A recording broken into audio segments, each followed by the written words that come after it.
O que para você é uma conversa difícil? E como é que você se prepara para uma delas? Para cada pessoa, as dificuldades são diferentes. Para algumas pessoas, terminar um relacionamento é uma conversa muito difícil. Para outras, é pedir um dinheiro emprestado para um amigo, para um familiar. Para outras, pode até ser ir conversar com o vizinho, pedir para ele abaixar o som. As pessoas têm dificuldades diferentes, mas o que elas têm em comum é que todo mundo evita esse tipo de conversa e acaba deixando isso de lado, o que não resolve o problema e muitas vezes piora ele. Ou quando a pessoa de fato vai ter essa conversa, por ela não estar preparada, por ela não saber como agir, ela acaba deixando as coisas às vezes piores, ou resolve só parcialmente um problema. Enfim, tem um livro sensacional chamado Conversas Difíceis. Ele foi escrito por professores de psicologia de Harvard e ele explica o que torna conversas difíceis e qual passo a passo você pode seguir quando você tem uma delas. Então o primeiro ponto é entender que toda conversa, e principalmente uma conversa difícil, na verdade tem várias conversas juntas numa só. E você conseguir separar elas e entender cada uma individualmente faz uma diferença muito grande.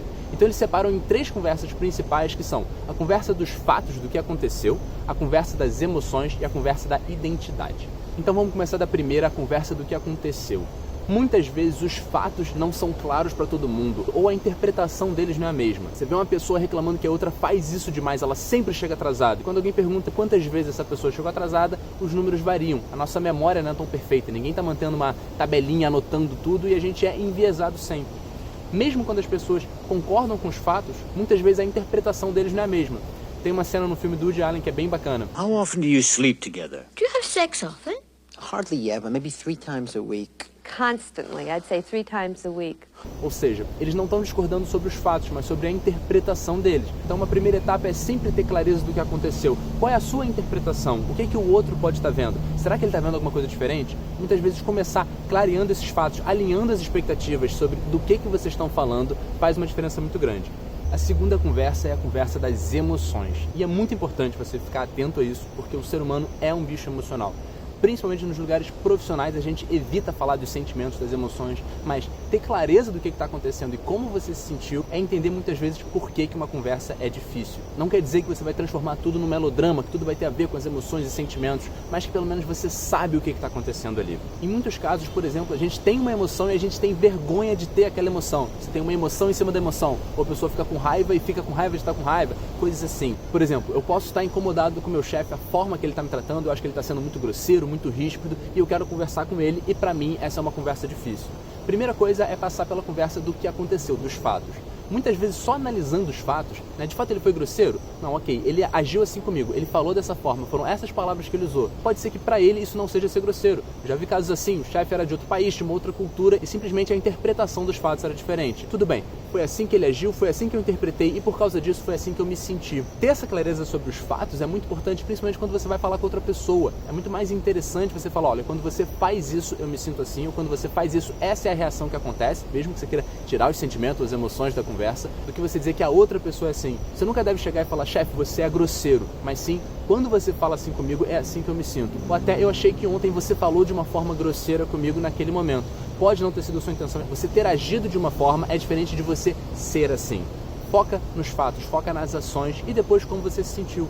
Se você não quiser entrar em detalhes como você se sentiu, não tem problema, ou você pode até minimizar. Você pode falar, olha, quando você falou assim comigo ontem, eu me senti assim. Eu sei que isso aqui não é o meu consultório terapêutico, não é para ficar falando de emoções, mas eu só queria realmente deixar esses pontos claros e você sai com a conversa. De novo, não necessariamente você tem que falar de tudo, mas mesmo que você só passe para você essas etapas, que você sozinho pense no que aconteceu e pense nas emoções, que emoções você sentiu, já é um avanço gigantesco. Bom, tive que mudar de cenário, mas a terceira conversa é a conversa da identidade. O que eu quero dizer com isso? Imagina que eu estou incomodado que o meu vizinho está ouvindo música muito alto, quero conversar com ele, e quando eu penso em ter essa conversa, eu sinto uma trava, eu sinto um bloqueio, sinal de que essa é uma conversa difícil. Eu vou passar pelas 3 etapas. Primeira, o que aconteceu? De fato, ele está ouvindo o som num volume X, pode ser que para ele isso não seja alto, para mim é, e eu interpreto que isso é uma forma de desrespeito, uma forma de egoísmo, mas pode ser que realmente ele nem saiba que está me incomodando e tudo mais.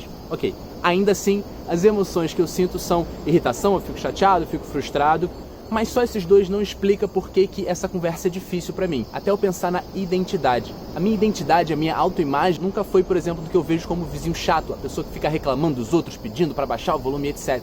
Então, quando eu me vejo nessa situação, eu tenho um conflito de identidade. Eu não gosto de me ver, de ter essa ideia de mim mesmo como essa pessoa, no entanto, eu tô tendo que agir assim. perceber o impacto que aquela conversa tem na sua identidade, em geral, é uma das causas de uma conversa difícil e é algo que costuma ficar fora do nosso nível de consciência. Ou seja, se você não parar para pensar sobre isso e pesquisar a fundo, sendo muito honesto com você mesmo, você não vai perceber. Muito chefe tem dificuldade de dar uma bronca, de ser mais duro com um funcionário por causa da identidade. Ele não quer se ver como sendo esse cara agressivo, mandão. Ele gosta de se ver como sendo gente boa, amigo de todo mundo. E para algumas pessoas ter esse tipo de conversa vai ser sim um conflito de identidade.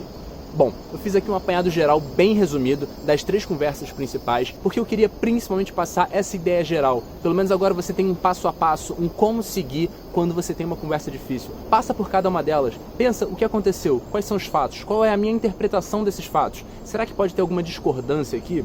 Qual é a conversa das emoções? Como que eu estou me sentindo? Eu tenho vergonha de alguma emoção? Eu quero falar para o outro? Como eu quero falar? O quanto eu quero falar?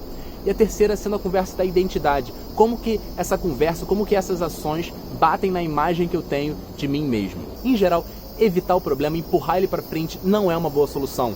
Imagina que você está com uma cárie, está com uma dor de dente. Se você não faz nada, cada dia que você espera é um dia a mais que o problema está aumentando de tamanho, mesmo que você não perceba. Saber ter uma conversa difícil, criar o hábito de ter esse tipo de conversa, tem um impacto significativo na vida das pessoas. Eu recomendo muito esse livro, ele é excelente. Esse resumo não substitui de forma nenhuma a leitura dele. Ele tem muitos exemplos, vale a pena. É isso.